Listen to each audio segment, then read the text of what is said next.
is the most effective way of getting back to Blake's studio in the early 1790s. He had an uncanny ability to draw and also to write poetry. Blake's genius was to then facilitate the communication of these two aspirations. I'm Michael Phillips, and I've spent much of my professional life engaged in trying to work out how Blake produced his illuminated books.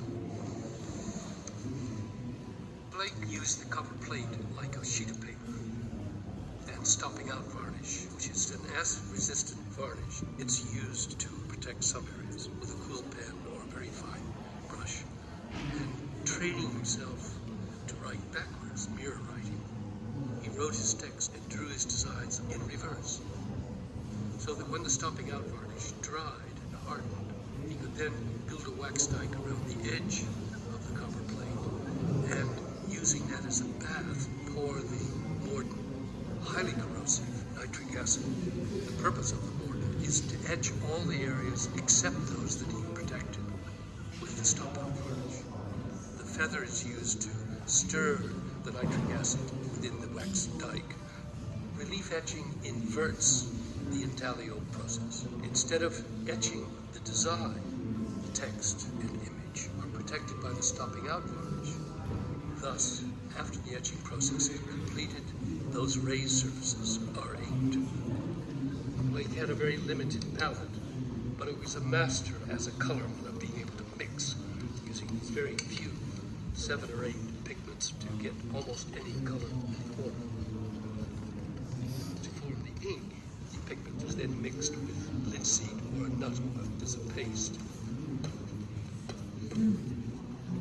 For the inking process, Blake used an ink ball, as it's called, or dabber, just barely touching the delicate relief surfaces. This avoided smudging the shallows, the edged areas, or creating splatters of ink, which are almost impossible to avoid. So the next stage after inking was to wipe those areas that had been smudged or splattered with ink. Blake took much longer to wipe out the shallows than he did to actually ink the surfaces he wanted to print with. The small plates can take up to half an hour, even 40 minutes. The much larger plates can take sometimes an hour or an hour and a half to prepare for printing. A conventional illustrated film involved 2 different workshops. One printed the letterpress and text from above the surface, and the other that printed the etched illustration from below the surface.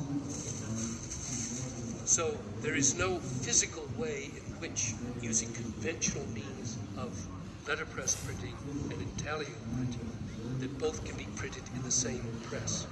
That is at the heart of Blake's innovation.